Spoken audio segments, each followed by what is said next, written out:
રીબડામાં યોજાનાર સંમેલન વિશે ગોંડલ શહેર કોંગ્રેસ પ્રમુખ આશીષ કુંજળિયાએ લેવા પટેલ સમાજ તથા અન્ય સમાજને કરી અપીલ। રિપોર્ટ આશીષ વ્યાસ, ગોંડલ।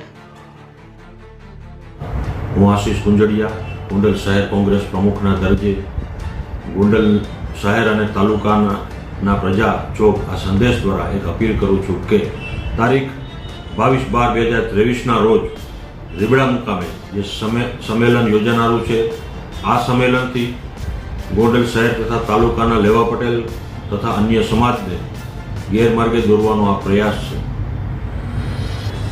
વિશેષમાં જણાવું તો આજ દિવસ સુધી ગોંડલ શહેર અને તાલુકામાં ઘણા લેવા પટેલ સમાજના યુવાનોની રાજકીય હત્યા થઈ છે।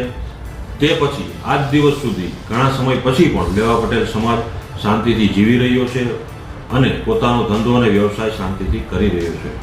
એવામાં આવા સંમેલનથી માત્ર લેવા પટેલ સમાજને ઉશ્કેરવાનો પ્રયાસ છે।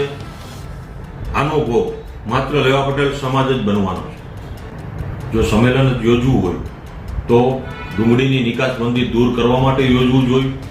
ખેડૂતો ઘણા સમયથી ગોંડલ યાર્ડના દરવાજે પોતાની મરણ મૂડી બચાવવા માટે પ્રયાસો કરી રહ્યા છે, ત્યારે એવા સંમેલન યોજાવા જોઈએ અને સરકાર તમારી, પોલીસ તમારી, સરકારી તંત્ર તમારું, તો સંમેલન શેનું યોજો છો રીબડામાં આ પ્રજાને બતાવવું જોઈએ।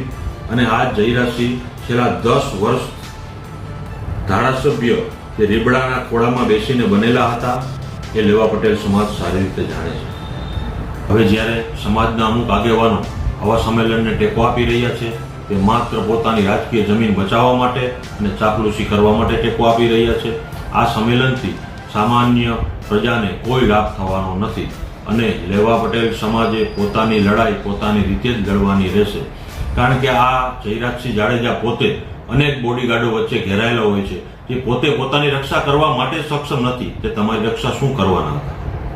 અને લેવા પટેલ સમાજના યુવાનો ગુસ્સીટોક જેવા ગંભીર ગુનામાં જેલમાં સબડે છે, તે આપ સારી રીતે જાણો છો। આ કોની દેન છે?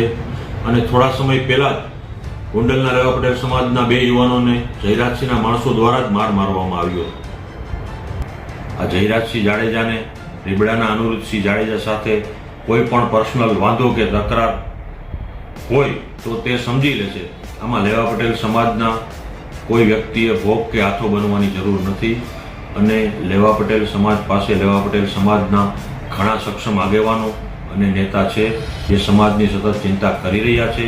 તો આવા સંમેલનોથી દૂર રહેવા હું અપીલ કરું છું। જય મા ખોડલ, જય સરદાર।